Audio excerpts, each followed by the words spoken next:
Hi all, welcome to the channel Cloud Knowledge. This video is in continuation to the previous two videos which were on export of Azure SQL database using REST API, where the first method we studied was using the tried button of the standard documentation, first option.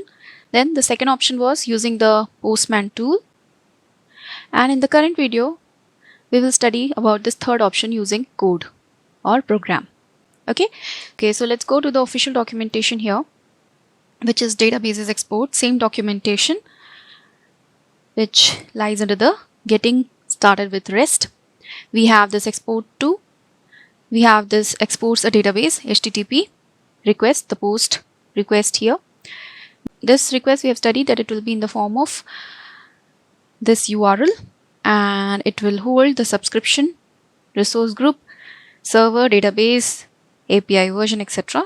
These details. Okay, and we have studied about the URI parameters, the request body requirements, okay, and the responses we receive. If we go back at the top, the URI parameters are like the database name, resource group name, server name, subscription ID, API version. These details we have, and then in the request body we have to give the server admin login, then login password, storage key type, URI authentication type, and network isolation. The responses received could be 200 OK, which is successfully exporting of the database is done, 202 accepted, which is the exporting of the database is in progress, and other status codes, which are the error codes. And if we go further down, which here comes the section exports a database, where we have the sample request. The request is having this URL, okay, and then the request body is having these details. This sample request we have to apply in the code. Let me first show you the sample code here. We are importing request library or the module, which in Python helps to send the request, HTTP request. After importing requests, we have the URL. We have to give the URL which will hold the value of this post request URL. Then comes the header section. In the header, we'll give the content type and the authorization bearer token. And I've told you that this authorization bearer token we can get from the tried button option, or in future I'll make a separate video to get the bearer token for the Azure resources. Then next is the body section, where we'll give the request body, this particular section. After the body we have the response. Response will be request.post, and from this request module we have this post method which will have the URL, header and the body. Then the response will have status code in the output. If it is 200, then the export is successfully done. If it is 202, it is in progress, else it will have some error. Same which we have studied here in the responses, 200, 202 and error codes. The same responses we have added here in the if-else-if block.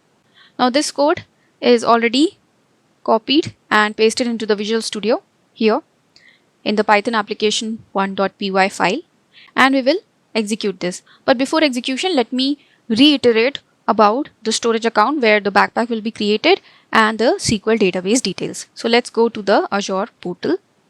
Here we are in the Azure portal, where we have this exported backpack container inside our storage account. So the storage account name is CKADLS Gen 2.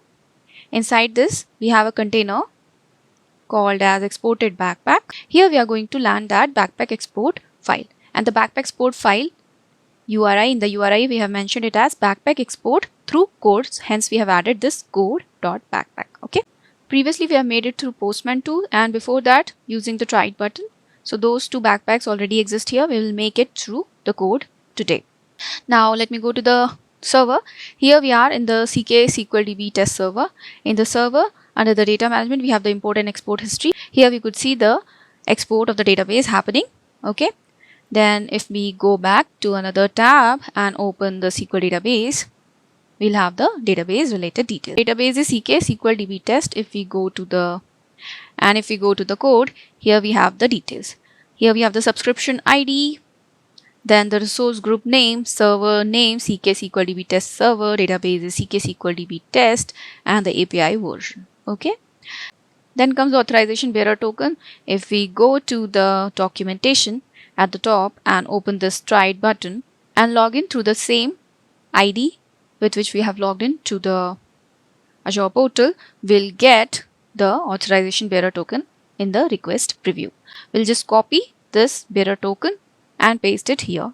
Header must have content type and authorization bearer token. Then comes the body related details.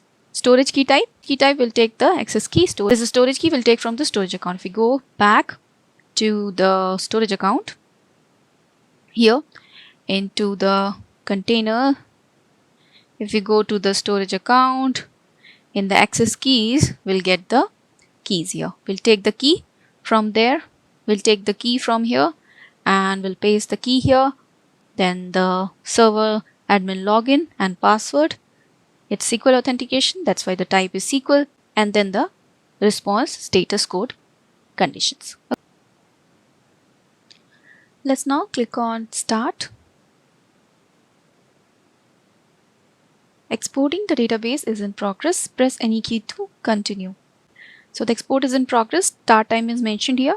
We'll go to the Azure portal, to the server.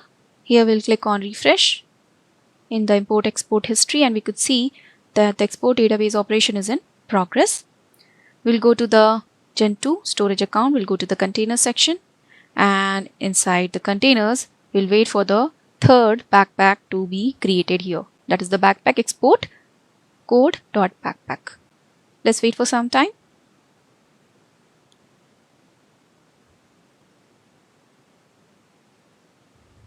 Let's wait for some time. In the meantime, we can close this window. Here we are inside the code section. So as per this code, backpack export code.backpack should be created inside exported backpack container. Let's click on refresh here and refresh inside the container as well. And we could see backpack export code.backpack is created. Today's date and time. Okay.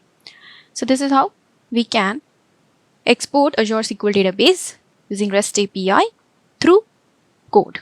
That is programmatically. Here we have used a Python code. Thank you for watching this video. Do let me know in comments if you have any queries. Happy learning. Bye.